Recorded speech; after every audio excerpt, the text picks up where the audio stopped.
back to Zero Production Value Movie Reviews. My name is Hoernke, and today we're going to be discussing the 2019 film Crawl, directed by Alexandre Aja. So this is going to be a little bit of a spoiler review. The spoilers aren't too bad, and I don't think, in a movie like this, I don't know if you can really spoil too much, but take that into account. I feel like I should talk about Sharknado when introducing this film, because this, that film was sharks and tornadoes. This film is gators and hurricanes, except the only difference, I suppose, is the gators aren't flying out of the hurricane at the people, so I guess there's that. In any case, Alexandre Aja is pretty strictly a horror director, or has been. Probably best known in the United States for his 2006 remake of The Hills Have Eyes. And if you've seen that, then you know the guy isn't squeamish about delivering on the gore.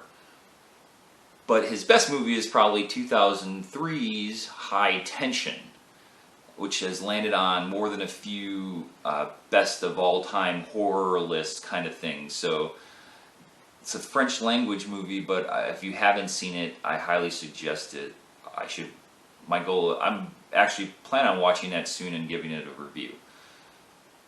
So this is a horror disaster combo that is mainly guilty pleasure. And by that I mean, this isn't moving the human condition forward or anything. This film knows exactly what it is, sort of a cheesy, high tension horror picture, and it sort of subsists in that realm, and it knows it, and then you as the viewer know it, so therefore you can relax. You're not too concerned about the inaccuracies, your suspension of disbelief or whatever. You just kind of roll with it and have fun, have a bloody good time basically watching it, right? Aja pretty much knows what he's doing, and the plot is skinny, but he's able to squeeze pretty much all the pulp he can out of that orange, making a pretty good juice. So this has a limited amount of actors, basically only two.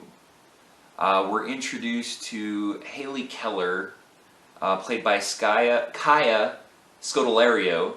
I don't know if I pronounced that right. I recognize her mainly from the Maze Runner series of films. I think she's been in some other stuff, but nothing really too high profile. When we meet her, she is a student at the University of Florida in Gainesville, and from the first frame, he obviously wants us to know that she's a swimmer. I wonder if that's going to come back up. In a plot device I have seen reoccurring in recent movies that I have watched, where at some point in the movie they show you a skill, and at some point later that skill becomes a vital piece of what is used to allow them to survive or solve the puzzle or win or whatever. So once again, we get that plot device. So in any case, Haley gets a call from her sister. Basically there's a Category 5 hurricane bearing down on Florida, and the sister hasn't heard from their dad, played by Barry Pepper, who's nominally about the only other actor really in the show. I mean, there's a few others sprinkled in, but they're just basically bit parts. So the sister wants Haley to go check on their father down by Miami. So she hops into her Jeep, starts heading down, dodging barricades and flooding, and manages to find him at the old family homestead. There's a bit of a divorce subplot here, but it is just the barest outline of a plot in order to have a plot to move the action forward, essentially. So she goes into the house, goes down into the crawl space, manages to find her dad injured, and pretty much as soon as she finds him, she realizes, oh, there's gators down here along with my injured father. And pretty much from that point on, this just becomes a bloody, tense cat and mouse game, or human and gator game, as they try to get out of the house and not get chomped by gators. Also, they have a dog, so trying to keep the family dog intact as well. Although I guess that's that would just be a side bonus, I suppose, if the dog survived. But do we really want to see a dog get chomped by gators? I'm sure some of you sick puppies out there want that. I don't want to see the dog get chomped by a gator. In any case, so Aja does a pretty good job of utilizing the tension. I mean, obviously there's built-in tension with the gators. There's water. They can go under the water and they can spring up and surprise. And he does an amazing job of keeping that tension high. And there are some truly heart-stopping moments. And when they do appear, although the gators aren't super realistic, like I said, he does not skimp on the blood, and he can get pretty pretty gory with an exclamation point at times. He really knows how to shoot these scenes well, though. And there are some that I swear to God I had to look at it and I'm like, under a different setting, you could have called it a beautiful shot with his shot selection and the way he did it.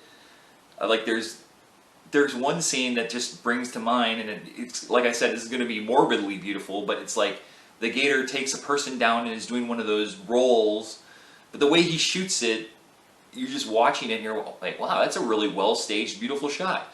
So, like I said, morbidly beautiful. Also, ultimately, I think this is a pretty good time. Like, it's thin on a lot of stuff, but like I said, you're pretty much just rolling with the punches. They play this cat and mouse game. You know, they give a little, they give a little, they get a little. The only thing that I guess I didn't get from it that I sort of expected, when you get to the end, and this is where probably the main spoiler that I'll talk about comes in, so if you want to stop here, skip ahead or something, but you almost anticipate like an exclamation point gotcha the way they set it up.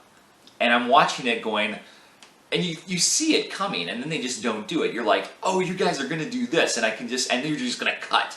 Like it's going to be this horror exclamation point thing, and then they just don't do it, and you're kind of like, alright, well, fine, I guess you didn't do that. I mean, like I said, the movie is still pretty much a hell of a good time. Plenty of gore, fun, but yeah. So there's not really much more to it. Like I said, you can just sit down, watch this, have a fun time watching it. So, pretty entertaining. Better than it should have been, put it that way. I think you toss this in, you think it's really just going to be maybe crap, and it's not. It's fun and entertaining for what it is. So overall, I'm going to give Crawl a B-. I love you. I appreciate you. Thanks for watching my movie review. I really enjoyed making it. I'm Eric Hoernke, rhymes with turnkey. As always, this has been a production of Zero Value.